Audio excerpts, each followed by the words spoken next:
Nick Mercer.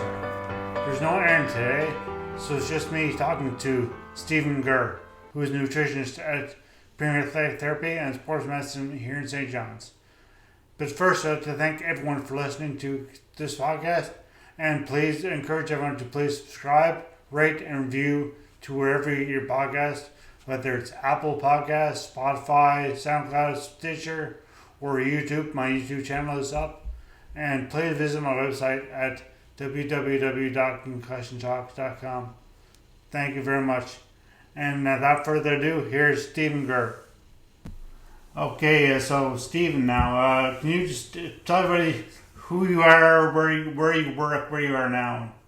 Yeah, brilliant. Thanks, and thank you for thanks for inviting me on the podcast. As I mentioned to you previously, I'm a big fan of podcasts in general, so bit of a dream come true to be on a podcast. I never thought I'd be invited. In terms of my nutrition background, I studied in Australia back in the early 2000s, and then soon after graduating, I was lucky enough to get a job at the Australian Institute of Sport for 2 years, and that was an incredible learning experience. I just got to work with some of the best people in sports nutrition there are, so people like Louise Burke and Greg Cox and Liz Broad.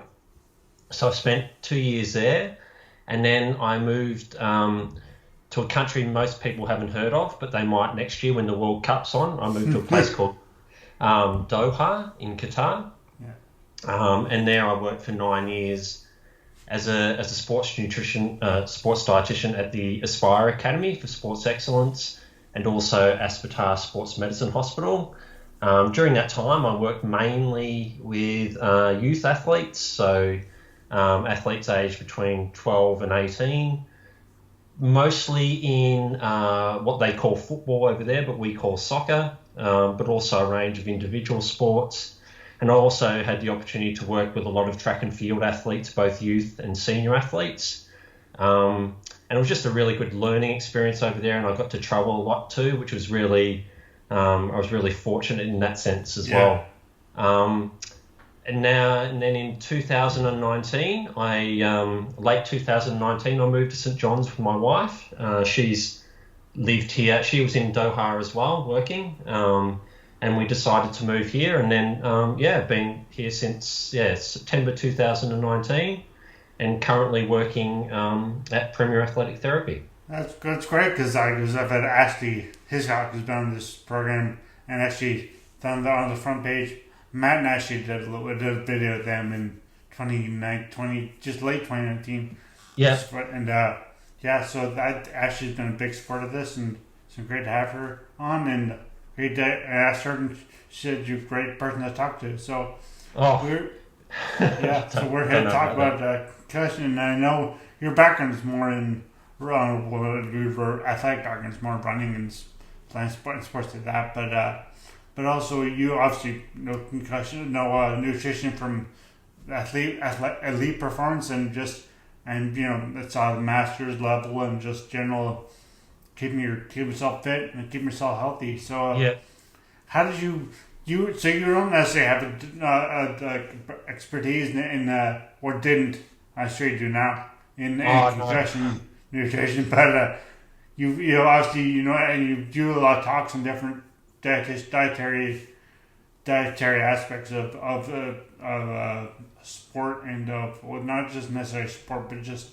injury prevention, injury recovery. Recovery is a word word to get a better word, recovery. So how did you go about researching for concussion nutrition? Yeah, look, really good question, Nick. So I suppose part of my role as a sports dietitian is always to try and translate scientific knowledge and make it practical for athletes, so as a way of improving their health and performance. So the way I went about this, obviously I didn't have a lot of time. Initially, I actually went to the Sports Research and Information Centre. It's a really, as you know, it's a really good resource, and there was an article on there by a sports dietitian called Ashley Armstrong, and it was a really good article in the sense that it had a bit of scientific stuff in there with some references, and also, but just really practical information for athletes. So I'd really encourage athletes to have a look at that. But from there, there was that article was, as I said, was well referenced, and then I looked up some of those articles through a database called PubMed, and then generally, if I'm trying to find out information about a topic, Nick, I'll look for review articles, good review articles, or what they call meta-analysis, so an analysis of a whole different group of articles on a particular topic, and then from there look at individual studies that have been cited in those. Right. And generally, from what I found, a lot of the common themes came up in those articles, which is that hasn't been a lot of research into sports nutrition. Sorry. Quite an exciting area. So, yeah. And I suppose we'll dig a bit into that now. I believe exactly will. But I guess because your background is just in sports recovery from injury and from just keeping yourself fit and being performing better. So how do you approach that? Like, if someone's recovering from, say, injury, that doesn't matter what injury, but they've been off for a while, and how would you advise them in general sense? Don't need the specific examples, but general sense of how to get back health-wise and nutrition-wise. Yeah, I suppose the approach, just I will say about obviously no athlete likes being injured, and generally the goal of an athlete is to get back and playing their sport as soon as possible. But it is an opportunity for practitioners like me to probably spend a bit more time with athletes too, because they then don't have that sport commitment. But generally we're looking to make sure that the athletes get back in the best shape possible. So what we're trying to do is minimise the extent of muscle mass loss, because obviously if they're not doing their sport, their muscles might atrophy a bit. So protein's a big part of that story, combined with athletic therapy and strength and conditioning. So just making sure that they don't lose too much of the muscle they need to play their sport. And also from a body composition point of view too, Nick, just making sure that they don't, a lot of athletes will eat the same as they do if they're when they're injured as when they're playing sport. So there's a tendency to put on excess body mass. So just making sure that athletes are guided in terms of appropriate food choices and making sure that they probably draw back the amount of energy they're having, at the same time increasing their protein intake to try and offset any sort of muscle mass loss. And just, trying to really, as a really good opportunity, just to try and maximize the whole healthiness or nutrient density of their diet. Yeah, exactly, right. Because actually, the other day it should be on May 4th, which should be in the past by this point. This podcast is out. But I talked to Scott Anderson, who works for TJ's. They have a concussion recovery triad. So exercise, sleep, and nutrition. So this will lead us into it. So what's the main thing when you read about the concussion, when you researched concussion recovery? How does it work really for nutrition wise? What's the best? Look, we'll have to. I'll try and keep on topic here as much as possible. Like there's quite a few things that came up. I suppose one of the most important things to keep in mind, Nick, is that a lot of the research is very new, and a lot of the research is being done on either animals or on clients or people who've had severe or moderate traumatic brain injuries. So, which is not directly transferable to concussion research. So just that's going to be relevant to all the stuff we talk about today. But I suppose in that initial phase, when just in the first few days after the concussion, obviously there's symptoms around headaches and nausea and fatigue. So reduced appetite, but that's a time when your body actually needs more nutrients. So that could be a real challenge. for athletes because they actually need more energy and they need more other nutrients like protein and a few other key vitamins and minerals. But at the same time, they're not feeling like they want to prepare food or they just don't have the energy to prepare food. And they're avoiding sport. Sorry? And they're avoiding their sport. Yeah, exactly. So a really good strategy to come over that is just making sure that if they are feeling like that, just making sure they have access to regular small meals and making sure that those meals contain a very nutrient dense, so they contain lots of protein, energy, and different nutrients to make sure if they're not consuming a lot, they just want to make sure that they are getting all they need in a smaller time frame, if you like. Right. So that's what. Sorry, I was just saying. In the longer term, and so as concussion, as you cover, is there any targeted nutrition advice for? Look, I suppose some of the big ones that came up, Nick, are omega-3 fatty acids. So we know that omega-3 is such an important for healthy brain and healthy brain development. So there's been a fair bit of research around. There's 3 types of omega-3s, and I'm not going to try and pronounce them because I'll just embarrass myself. But DHA, LLA, and EPA. But the main one's DHA. But that's, as most of your listeners will probably know, that we get most of our omega-3s from fatty fish. So things like salmon and trout and sardines. But we can also, for people who don't like fish, or they can also get another one of the omega-3s, LLA, through plant-based sources such as, I'll just refer to my cheat sheet because I always forget, but things like flax seeds, walnuts, soybeans, soy milk, so more plant-based sources. Now, but ideally, in terms of practical advice, if athletes aim to sort of have 2 fish meals a week at a minimum, and as preferably if they're fatty fish, as I said, like salmon or sardines or trout.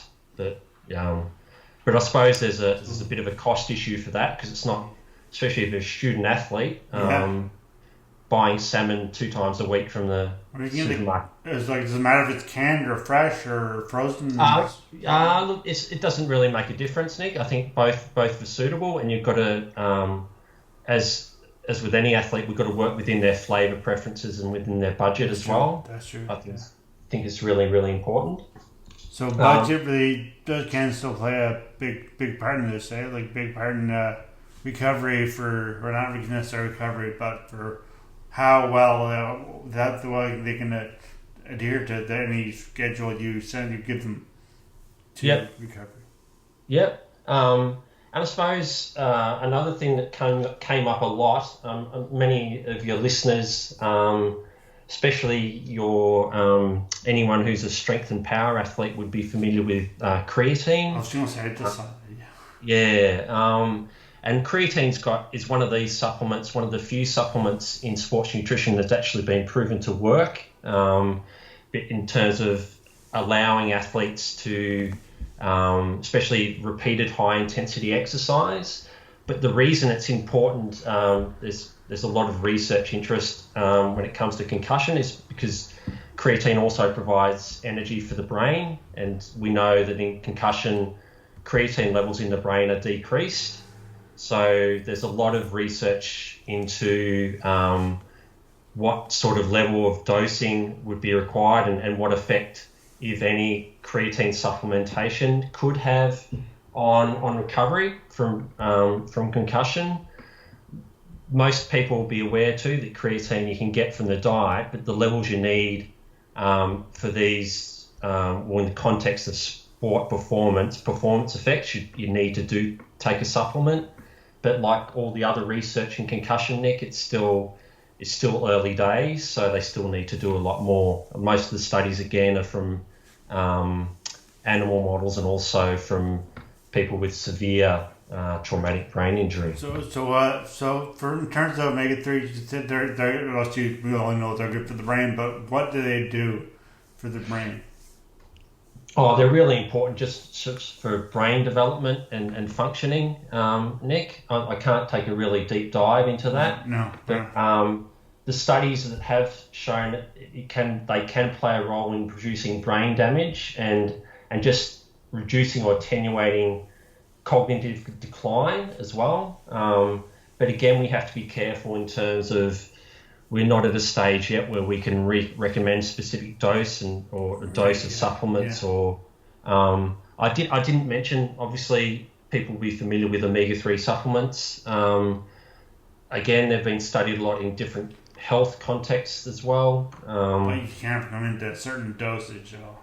Yeah, like that, generally you'd be okay if you're not, especially if you're not a person who likes or does enjoy eating fish. Like 1 milligram dose, but making sure that it does provide both DHA and EPA is very, very important.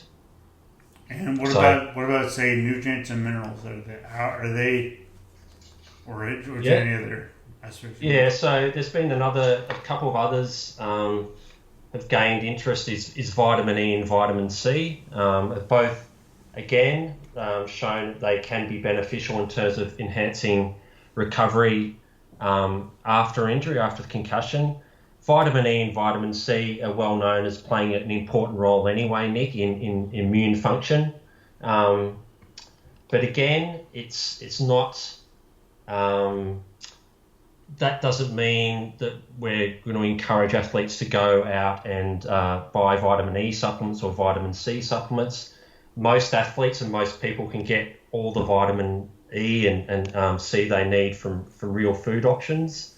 And just by way of example, Nick, if you're having, like in the instance of vitamin E, which is a fat-soluble vitamin, if you're eating, say, a salmon, you're getting some vitamin E, you're getting some omega-3, and you're getting some high-quality protein at the same time, which just shows us it's really important to try.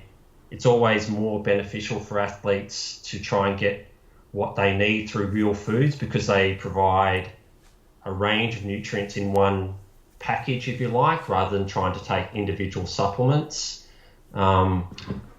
which leads me to think about, obviously, with the supplement studies they have done, they're studying the supplement in isolation, and we don't really know what interaction, if they're taking other supplements, which athletes commonly do, they usually take a range of supplements. We don't know what the interaction effects of that is, and if that taking a range of supplements actually diminishes the effects of each other, or they enhance the effects of each other. So I suppose I'm just a big advocate of eating real food, Nick.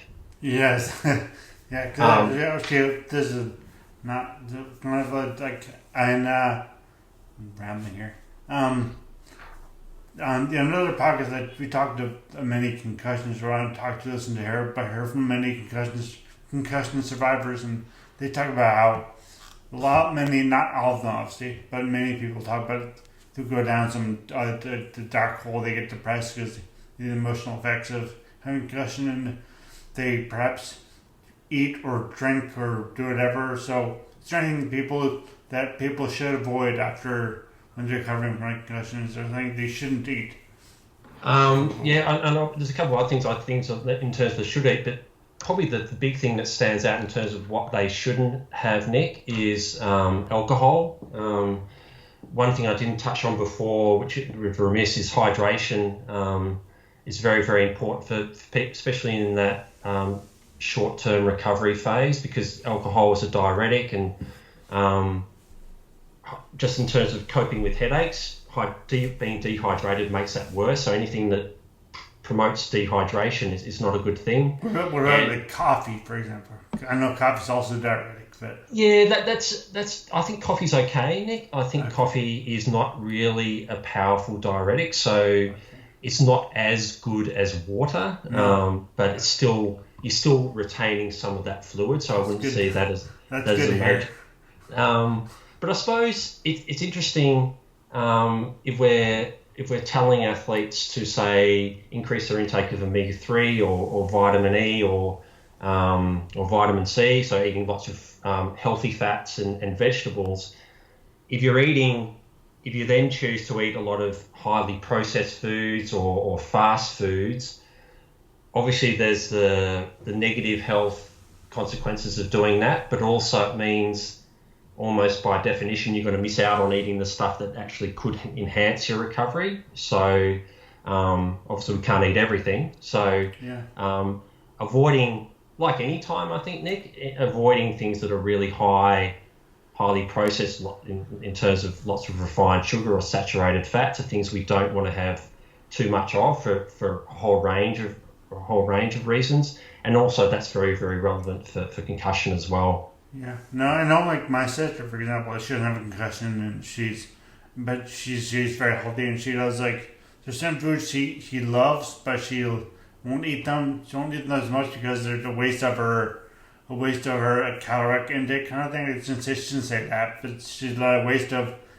the food she went into, or she'd rather eat something that's better for her, basically, than just something that she just likes, just tastes good. The second. Yeah. Same thing. I think it sounds like, I think with all athletes, regardless if they're recovering from injury or they're actually playing their sport, most of the time they should be looking to as you said, they should be really trying to maximize the nutrient density of what they're eating. So choosing foods that provide a whole range of different nutrients rather than individual, like, very processed or refined foods that generally are lacking in nutrients that our bodies need. One thing I did, before I forget, Nick, one thing that I'm sure some of your listeners would have heard, very, very important, we've talked about vitamin E, vitamin C, but also polyphenols, so antioxidants, things like blueberries and grapes and peanuts. So the polyphenols, I'm losing my polyphenols that have gained some sort of research interest in the area of concussion are curcumin and resveratrol. So resveratrol is found in things like grapes and blueberries and peanuts. And curcumin is an active ingredient in turmeric spice. So again, I'm not encouraging athletes to go and put turmeric in everything they eat or have blueberries at every meal. I've heard a lot about turmeric. Yeah, but in terms of dosage, it's not very clear how much athletes would have to be taking. And I think to get to the level of dosage you need, what they use in these animal trials, I think is beyond, you'd have to get it from a supplement of some sort. But like, all of this is just sort of reminding me of the importance of, again, I think I've gone on this a bit, but just trying to, at every meal, just thinking about how you can get the most nutrients into whatever you're eating. So things like, we talked about one of the omega-3 LLA, so just things, adding nuts and seeds to your cereal in the morning or your oatmeal in the morning, just a good way of getting those things in without, while getting other nutrients you need at the same time. Yeah, so you're kind of saying that just there's no need to necessarily no need to that, but there's the tendency of people to take, like, supplements and just shortcuts to get all these nutrients are great. But if you just eat healthy and eat well and do note that there are some obvious benefits to eating certain foods and not others, and especially not wasting your food, just say dollar, but food, energy, food, like the amount that fills you up. It says don't waste that on fast food or, necessarily the fries, or which are delicious, but so that, so don't just waste your time in that when you could eat stuff that's going to give you benefits to help you recover faster. Not the same as just eating when you're just normal, just fine. But if you're injured, you gotta think about it if you're really serious about taking time to get better, to recover. Yeah, I think that's a really good point, Nick. But unfortunately, I think one of the barriers, I'm going to state the obvious here, but a lot of those quote unquote bad foods that you're talking about, they're the ones that are generally a lot cheaper and easier to access and the most heavily marketed. So it can be very challenging for athletes and the general population to to eat a diet that is healthy, especially if they're on a lower income, which is not something you or I could probably fix in a day, but that's where we've got to try and figure out ways to encourage and support athletes as best they can, and give them strategies where they can work around that. Do you have any strategies for someone who's recovering from concussion who may not have money to just like acai berries or something like that to put in this, like some of these fruits that are more exotic and more expensive, or something, and just some can just choose what to eat and not be influenced by marketing. Or so is there anything that, say, if somebody's just going to the local Sobeys, which are groceries right here, you can just pick up that's just to be good for them to have after a concussion? Yeah, look, I suppose the classic saying with supermarkets is that you just go around the outside. Yeah. And that's very true. But we'll maybe focus on one thing, like fresh berries, like blueberries, strawberries, like they do provide a lot of nutrients that we need, and it's very relevant for our discussion today. But again, $5 for 200 grams is beyond a lot of people. So if they can, choosing the frozen berries, which are just as, almost just as good, and a lot cheaper, and using those, having those on hand in your freezer or in your fridge, it just makes it easier to add those foods to different meals that you're having, your cereal or a smoothie, whatever it may be. Like the fatty fish, I think is more of an issue. Like that is very expensive, but using maybe some canned options that are a lot cheaper, things like sardines. I'm racking my brain here. I'm sure there's and canned tuna, but doesn't provide as much, but still on the right path to having the right type of foods. Does it matter if the tuna is? I know there's a white tuna and a red tuna. It seems like all the fish you mentioned, the trout and salmon and sardines. I don't know if the sardines, I don't know at all, but are red fish. So is that the trend? I think, I'm not sure. What was I trying to say? But I think, I'm not sure if this is going to answer your question, Nick, but going to the supermarket is overwhelming for most people. Yeah. So I think if we keep things really simple, and avoiding about 3 or 4 aisles in the supermarket is a really good way of doing that. I suppose, it is challenging, but I think athletes, you just got to work with what they can, like if they have the budget to do it, fantastic. If they don't have the budget to have that perfect diet, there's always some alternatives to that. And it doesn't mean you're not going to recover. It just means it's just different tact.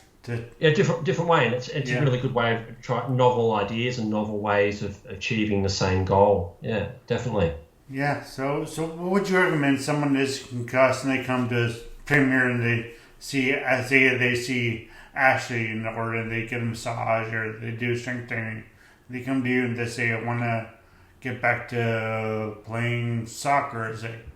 So someone is injured. Someone says, says 41 tomorrow. And, you're a young man, Nick. A young man, yes. So they say they get injured, they get a concussion playing soccer, and they come and they're still going to get back into it. In terms of nutrition, so initially dealing with the symptoms, I think is really, really important. So as we've talked about before, if they are experience like they've got no appetite, they're having headaches or they're nauseous or whatever it may be, trying to encourage them and their family and their support and friends just to make sure small frequent meals, things like smoothies, liquid meal supplements, yogurts, things that provide a lot of nutrients but don't need them to eat a lot of food. Especially if they're nauseous, having an empty stomach is really problematic for that. But then just generally as we move away from that acute setting, really focus, as I said before, on taking that opportunity where they might be playing a little less sport to try and make some subtle changes to their diet just to improve the overall nutrient density of their diet. but also thinking about we want to make sure this athlete gets back onto the field as soon as possible. So trying to reduce the extent of muscle mass, so making sure that they get their protein distribution right throughout the day, and also making sure that they limit or the amount they don't consume as much food as they normally would, just to make sure that they don't gain any excess fat mass that may slow down their progression to getting back to normal play, and talking about and trying to incorporate some of those things we talked about before in terms of specific to concussion. So vitamin E, vitamin C, informing them of the type of foods that give them those nutrients. Things like antioxidants as well, how to incorporate that into their diet. I had another thing there and I just completely forgot. No worries. But just giving them, as I said at the start, Nick, I suppose our job as sports dietitians is to take the research and make it understandable and practical for athletes. So giving them realistic targets and changes they can make within the context of their own lives. So generally, and a very general point, when we're dealing with athletes, we don't want them to try and change everything in one go. It's really important they just focus on one or two things at a time, make a good habit out of that, and then move on to the next thing, rather than trying to change their whole diet in one go. Is a really important thing. Yeah, that's fair. Did you find what you were going to say? That I thought cycling and something that can't be an idea, but I was going to say that kind of recovering from a concussion is kind of like being an athlete, and everyone should just treat there. Just know that they gotta, focus on one thing. Don't try to make it too complicated, and don't necessarily think they have to eat certain foods that may cost much. You have to eat them a certain amount of times a day and all stuff. So just work within your budget, and if you can't afford to eat that, then there are other options. So is there anything main points you'd like to say about concussion recovery, or anything that you may have left out? No, I think we've covered most areas, Nick. I think it's really important for people to understand at the moment, unfortunately, that the research is very new, and we can't provide really specific guidelines about supplementation if they want to go down that route. But I think most of the stuff from the research is telling us that if you can really thinking about just having a really varied, balanced diet, just generally, and eat real foods, and yes, exactly. I should have said that. But eating real foods. If you do have a concussion, you're not going to have to make drastic changes because you're already into those really good habits already. You're eating lots of fresh fruit and vegetables. You're having lots of plant-based healthy fats, and also plant-based proteins, lean sources of protein. So the transition to trying to recover and doing best practice concussion nutrition is not such a huge step. So just getting into good habits initially, I think is really important. And as you said, focus on real foods with as much variety as possible, and don't think that supplements going to provide is going to be the magic formula or the magic pill to help you recover quicker. Yeah, I think because just need real foods, and it's more consistent, and you'll get like a varied degree of minerals and proteins, but still enough. Real foods, yeah. So I just again, I'm going off on a tangent again, Nick, but just to reinforce that point, if you bought like an egg with that been fortified with omega-3, you're getting omega-3, you're getting high quality protein, you're also getting fat soluble vitamins, including vitamin E. So you're getting everything in one package. It's an egg. It's simple. Yeah, it's an egg. Yeah. And it's simple. It's 4 minutes and you're boiled and you're ready to go. So, yeah, exactly. And rather than worrying about an individual supplement and thinking, so I think that sort of covers it. Well, thank you so much, Steve, for doing this and talking to us about nutrition. It's amazing. I think haven't really. There are about tiny people who've talked about nutrition and diets on about concussion and brain injury on this podcast before, but never really talked to this person who's necessarily dedicated to nutrition and diet. And it's good to hear all the stuff and that's just regular foods and just be not just regular foods. You gotta bury your vitamins, your minerals, and your certain polyphenols and creatine and all that stuff. Yep. But just to stay hydrated. So drink lots of water. Which can be challenging in itself sometimes. But true. I really would encourage people to track down that article by Ashley on the Sports Research and Information Centre, because it does provide the latest research and also lots of practical strategies that athletes can undertake. And I've got the exact URL up. So it's sirc.ca/blog/the-role-of--nutrition-in-sport-concussion-recovery. Yep. So that's no one's going to write that down, but that's what it is. If they can follow that perfectly, they're well on the way. Then don't worry about it. But thank you, and then we're both in St. John's, and it does look like a nice day, and hopefully it'll be a nice day in tomorrow. And so are you going to get out for a run now, for after work or before work, or? I'm a morning exerciser. Oh, yeah? Nick, I alternate between running and throwing a few rocks around the backyard, and that's my weight session on the other days. But keeping it simple. Yeah. Well, thank you so much, and it's been great talking to you, and see, I asked you Matt for me, and everyone at Premier Athletic Therapy who may not have met you yet. Yeah, I definitely will, and thanks again for the opportunity, Nick. It's been an absolute pleasure. I really enjoyed it. Thank you. The music at the beginning of this podcast is by Ben Sound. www.bensound.com.